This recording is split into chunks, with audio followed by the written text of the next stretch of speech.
Dalam rangka mendukung program ketahanan pangan pemerintah, gereja dari GKJW Jemaat Madiun dan Karsidenan Madiun melakukan kegiatan pelatihan pembuatan pupuk organik dan pupuk organik cair serta pestisida nabati. Kegiatan tersebut diselenggarakan di Desa Golang, Kecamatan Kari, Kabupaten Madiun, Jawa Timur. Dalam pembuatan pupuk organik maupun pupuk organik cair dan pembuatan pestisida nabati, tentunya dipandu dan diarahkan oleh seorang praktisi. Pelatihan ini diikuti oleh puluhan jemaat dan masyarakat sekitar. Sebelum dilakukan praktek langsung pembuatan pupuk, para peserta diberi pembekalan cara pembuatan pupuk dan pestisida serta manfaatnya. Gagasan kegiatan pembuatan pupuk dan pestisida nabati berawal dari banyaknya bahan yang tersedia di lingkungan tempat mereka tinggal. Akhirnya kegiatan tersebut terlaksana. Dengan menggunakan tempat di halaman gereja, para jemaat dan masyarakat ini berkumpul dan melakukan praktek langsung pembuatan pupuk dan pestisida nabati. Sebenarnya ini dalam rangka mendukung program pemerintah ketahanan pangan. Nah, kami dari gereja GKJW Jemaat Madiun dan juga warga GKJW Jemaat Karsidenan Madiun ini berusaha untuk memulai ketahanan kedaulatan pupuk, khususnya pupuk organik.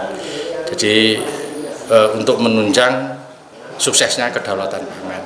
Ini dalam arti pelatihan pembuatan pupuk organik gitu, Mas? Iya, jadi ini dalam arti kita teori, praktek, dan sampai di mentoring sampai jadi, sampai berhasil.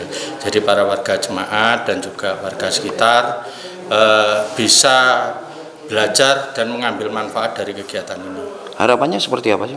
Jadi harapan kami bagi warga jemaat dan juga warga sekitar dan pada umumnya dapat membuat pupuk alami yang ada di sekitar yang mempunyai khasiat paling tidak hampir menyerupai pupuk kimia.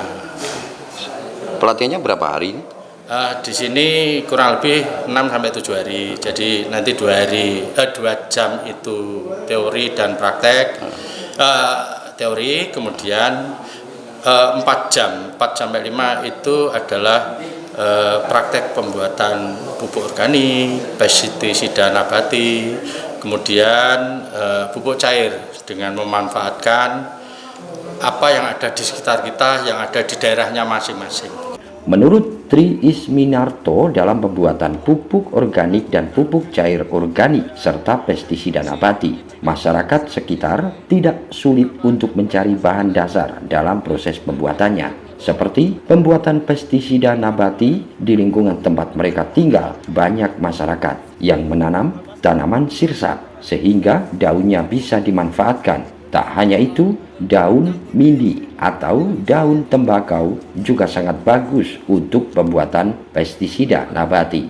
Untuk pembuatan pupuk organik, bahan dasar kotoran hewan seperti teletong tentunya sangat mudah untuk didapat. Ia juga mempraktekkan langsung bagaimana cara pembuatan pupuk organik, pupuk cair organik, dan pestisida nabati. Di sini kami akan memberikan sosialisasi terhadap pembuatan pupuk organik dan juga pupuk cair organik. Jadi di situ pupuk organik yang nantinya dalam aplikasinya itu dibenamkan, dimasukkan dalam tanah, tetapi yang pupuk organik cair itu nanti secara penyemprotan kepada tanaman itu sendiri.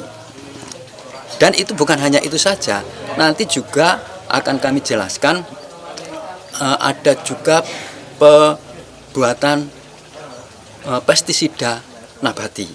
Meramu pestisida tetapi bukan kimia, dari bahan kimia, tapi bahan organik yang ada di sekitar lingkungan kita. Ada daun tembakau, ada daun sirsak, ada daun mahoni, dan juga mindi. Teknis pembuatannya seperti apa itu, Pak? Itu nanti kita akan melakukan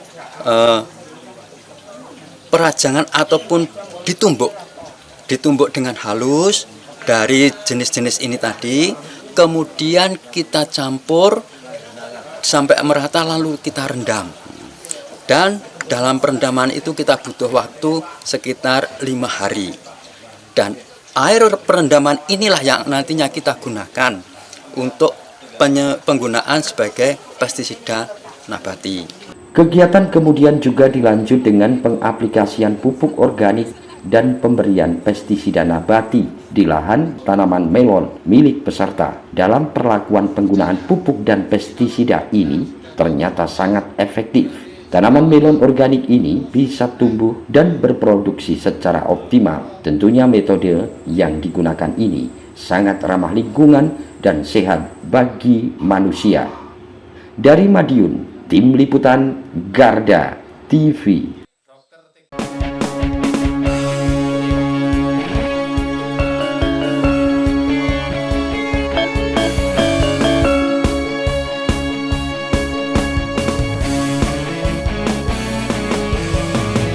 Garda Revolusi Multi